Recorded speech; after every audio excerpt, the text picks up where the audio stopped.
नमस्कार, स्वागत है आपका। मैं हूं आपके साथ सुमित झा।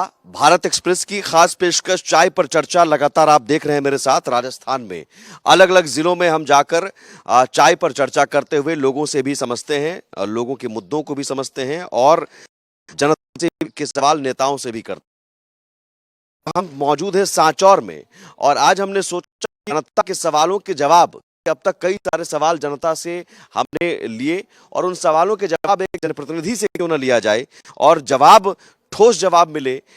वो जनप्रतिनिधि जो 3 बार से सांसद भी रहे, जालौर सिरोही लोकसभा क्षेत्र से। सांचौर में इस वक्त मैं मौजूद हूं और सांचौर उनका गृह क्षेत्र है। सांचौर जिला भी अभी बनाया गया है, तो जो अभी सांचौर क्षेत्र जालौर सिरोही लोकसभा क्षेत्र में भी आता है, सांसद हैं और इन्हें भी टिकट मिला है विधायक का।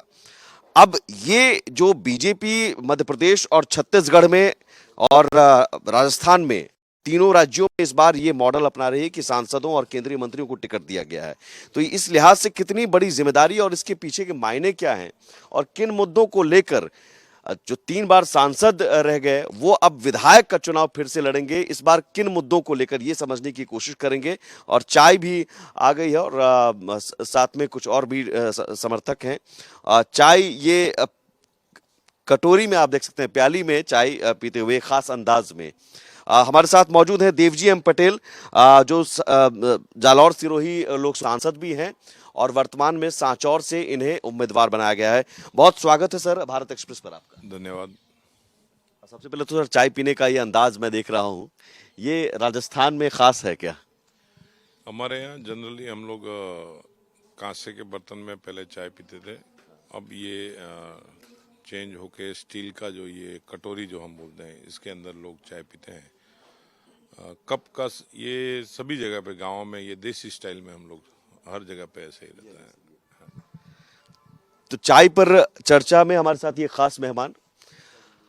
सर, सबसे पहले तो मैं समझना चाहूंगा कि सांसद होने के नाते 3 बार से सांसद रहे हैं आप और अब 2024 की आप तैयारी कर रहे होंगे, लेकिन बीच में ये टिकट मिला। एक उम्मीद थी आपको कि सर मुझे फिर से ये जिम्मेदारी मिलेगी, और इस जिम्मेदारी के मिलने के बाद क्या रिएक्शन था?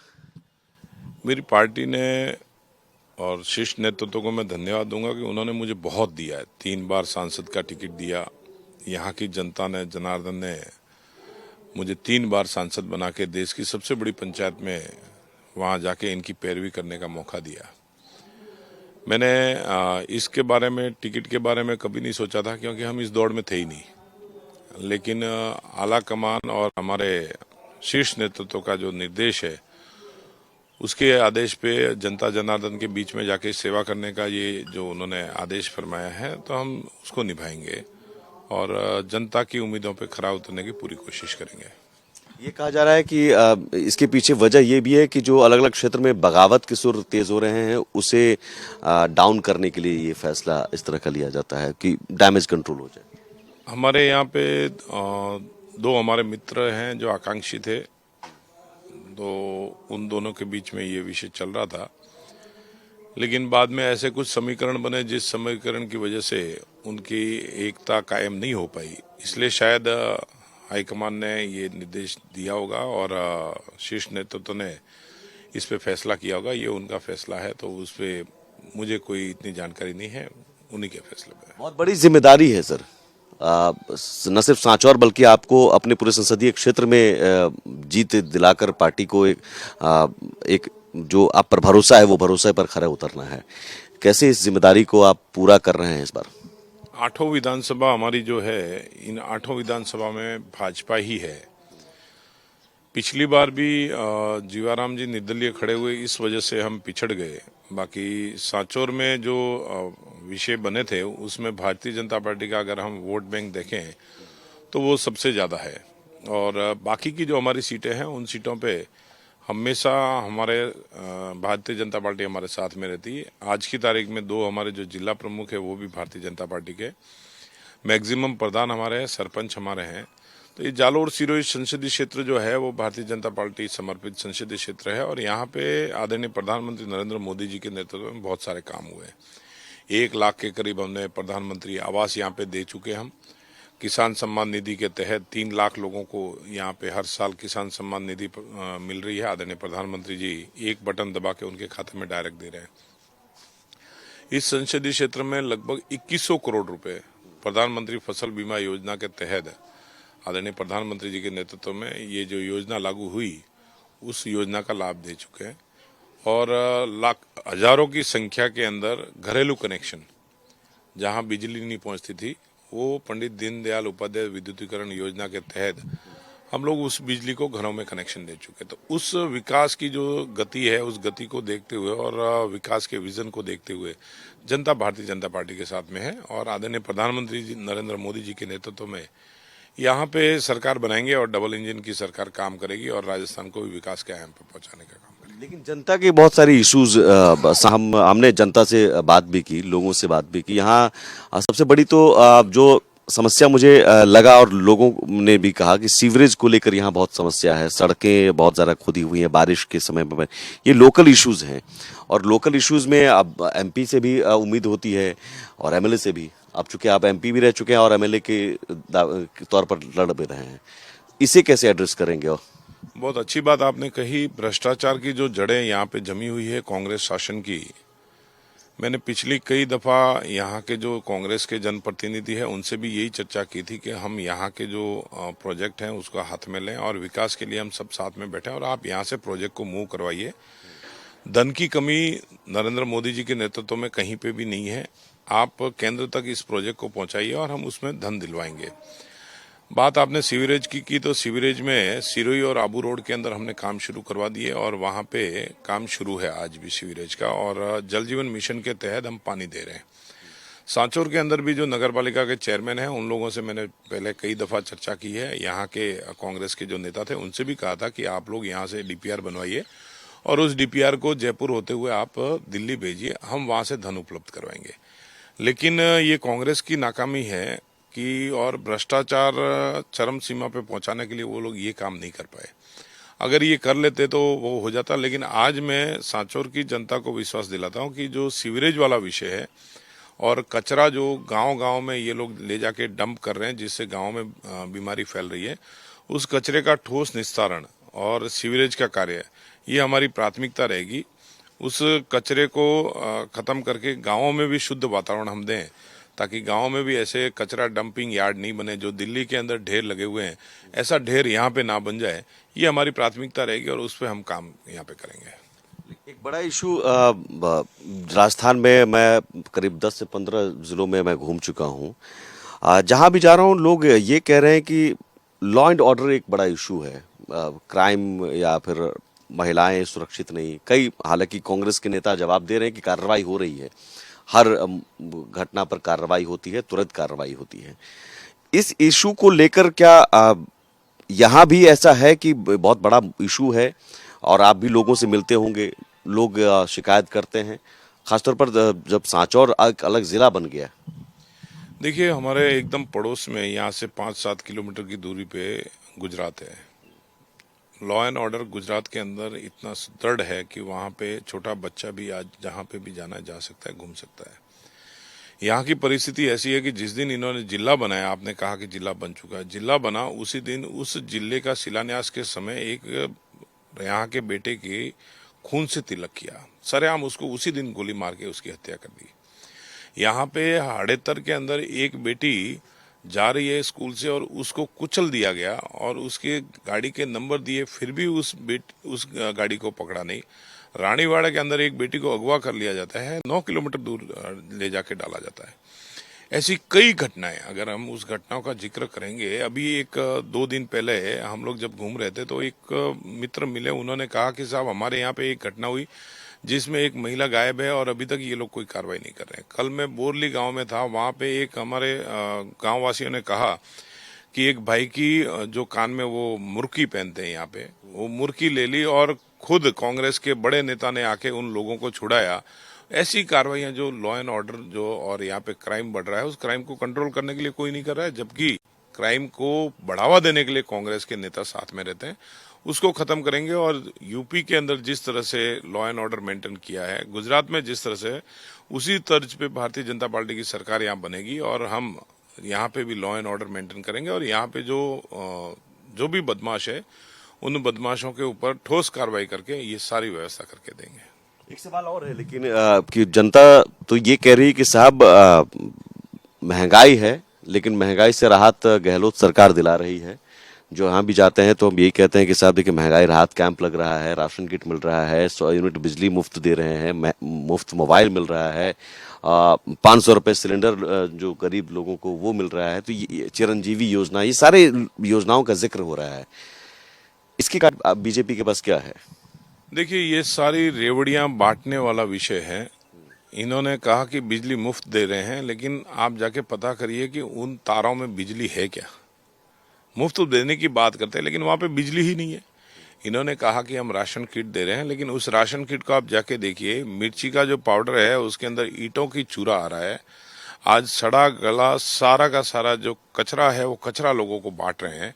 ऐसी चीजों को अगर ये बोल रहे हैं कि हम लोगों को महंगाई में राहत के लिए कर रहे हैं, ये तो लोगों की जान के साथ में खिलवाड़ कर रहे हैं। और मुझे तो लग रहा है कि ये जो बोल रहे हैं कि चिरंजीवी योजना, अगर आप फूड पैकेट ही खराब दोगे, लोगों के स्वास्थ्य पे उसका असर होगा, वो लोग बीमार होंगे। और शायद इसमें भी कहीं ना कहीं बड़ा भ्रष्टाचार होगा कि वो बीमार हो और हॉस्पिटल जाए और उसके बिल उठे और बिल उठ के इनको फायदा हो। ऐसी ये जो चीजें हैं, आयुष्मान भारत आप देखिए, आदरणीय प्रधानमंत्री नरेंद्र मोदी जी ने निकाला, जिसके अंदर ये दिया है कि उसके इन पैनल हॉस्पिटल पूरे भारतवर्ष में जहां भी है वहां पे जाके आप ट्रीटमेंट करवा सकते हो, प्राइवेट हॉस्पिटल में भी आप ट्रीटमेंट करवा सकते हो। ऐसी चीजों की जो हमारे यहाँ के कई सारे बच्चे जो है वो प्रवास में है, उन बच्चों को वहां जरूरत है। ये चिरंजीवी कार्ड वहां नहीं चलता। हमारे यहाँ के लोग जो है वो गुजरात में जाके ट्रीटमेंट करवाते हैं, क्योंकि गुजरात हम बॉर्डर पे हैं। उन लोगों को चिरंजीवी का कोई लाभ वहां पे गुजरात में नहीं मिलता है। ऐसी चीजें होनी चाहिए जिसका ठोस गरीब तक लाभ पहुंचे और वो गरीब अपना स्वास्थ्य के साथ में अपने घर को भी मेंटेन कर पाए। आदरणीय प्रधानमंत्री नरेंद्र मोदी जी ने, आपने देखा होगा, 2 रुपए के अंदर बीमा दिया, जिसके अंदर गरीब को किसी पे निर्भर रहने की जरूरत नहीं है। केसीसी है तो केसीसी का टारगेट बढ़ाते गए, निरंतर किसानों को केसीसी मिले और उसके माध्यम से किसान अपना खेत जोत के वो अपनी फसल लहराए। आज हमारे यहाँ पे नर्मदा नहर है, नर्मदा का जो पानी चल रहा है उसमें कांग्रेस के जो लोग हैं उन लोगों ने पानी रोकने का काम किया और टेल तक पानी नहीं पहुंचने दिया। मैं आज 100% गारंटी के साथ में कहता हूं, हम नर्मदा का पानी हर खेत तक, जहां जो भी खेत उसमें है उस खेत तक हम नर्मदा का पानी पहुंचाएंगे और नर्मदा की वितरण व्यवस्था है उसको सुदृढ़ करेंगे। ना कोई बदमाशी कर पाएगा और ऐसे जो बदमाश है उन बदमाशों पर ठोस कार्रवाई करेंगे, ताकि वो बदमाश दूसरे किसान का हक न मारे और सभी किसानों को इसका लाभ मिले और किसान के घर में भी खुशहाली आए। आते हैं थोड़ा पॉलिटिकली, चूंकि राजनीतिक तौर पर जातिगत समीकरण भी साधने की एक मजबूरी होती है। जातीय जनगणना की घोषणा सीएम अशोक गहलोत ने की कि हम इस बार आएंगे तो जातीय जनगणना करवाएंगे, बिहार में जैसा हुआ है। या इसका असर कहीं और जाति को लेकर आपको लग रहा है कि जाति के इर्द गिर्द सियासत को साधने की कोशिश की जाती है? राहुल गांधी हर जगह कहते हैं कि साहब देखिए ओबीसी को पीछे किया गया, जो बड़े बड़े पदों पर हैं वहां पर ओबीसी नहीं है, जो ब्यूरोक्रेसी में वहां पर नहीं है। तो इस तरह की बातें। देखिए ये कांग्रेस की एक चाल है आपस में जातियों को लड़ाने की।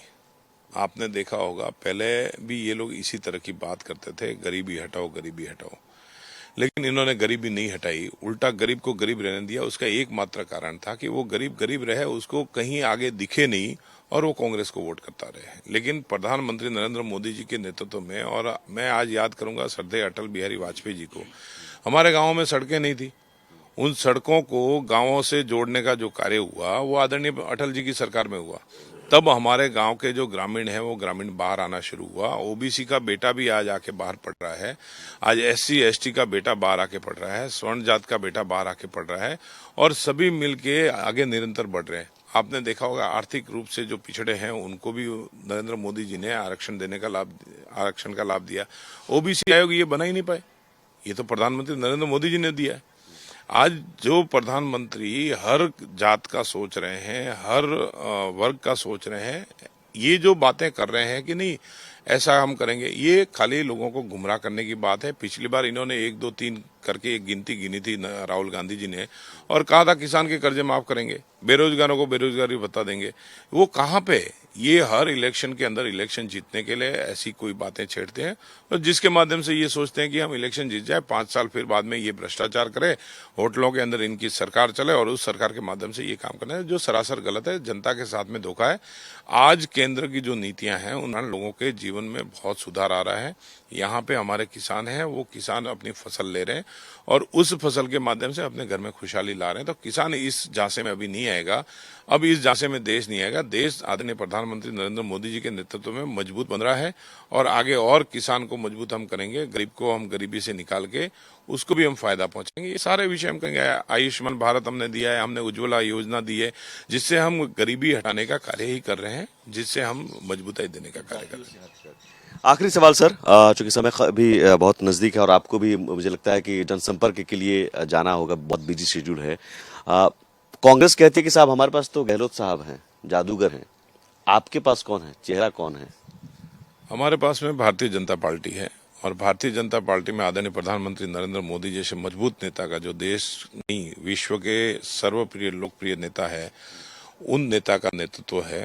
यही हमारी सबसे बड़ी ताकत है। हमारे पास में विकास है, उस विकास के नाम पे ही हम जनता के बीच में जाएंगे और हमारा शीर्ष नेतृत्व तय करता है। उस शीर्ष नेतृत्व के मार्गदर्शन पे ही हमारे पार्टी चलती है। इनकी पार्टी परिवारवाद पे चलती है, इनकी पार्टी में परिवार से आदेश आते हैं और हमारे यहाँ पे सामूहिक सब लोग मिलके कार्यकर्ताओं और सबसे चर्चा करके निर्णय लिए जाते हैं। यही हमारी मजबूताई है। बहुत शुक्रिया सर समय देने के लिए और अपने बिजी शेड्यूल में आप चूंकि जनसंपर्क अभियान पर निकलेंगे, आपका बहुत बिजी शेड्यूल रहता है। ये थे हमारे साथ चाय पर चर्चा में आज खास सांसद देवजी एम पटेल, जो सांचौर से इस बार विधानसभा क्षेत्र में उतरे हैं और दावा कि जो विकास के कार्य बीजेपी ने किए उन्हीं कार्यों के आधार पर और पीएम मोदी के चेहरे के आधार पर बीजेपी इस बार सराहेगी। कांग्रेस का दावा, गहलोत सरकार की योजनाओं का जिक्र करते हुए कांग्रेस का दावा है कि जो रिवाज यहां पर चलता रहा राजस्थान में, एक बार बीजेपी एक बार कांग्रेस, उसके बजाय ये रिवाज कर कांग्रेस की सरकार रिपीट होगी। अब जनता फैसला लेगी और वह जनता के नब्ज को टटोलने की कोशिश कर रहे हैं। शाम 4 बजे जरूर सांचौर से इलेक्शन एक्सप्रेस देखिए, ये सवाल और नेताओं के जवाब। नमस्कार।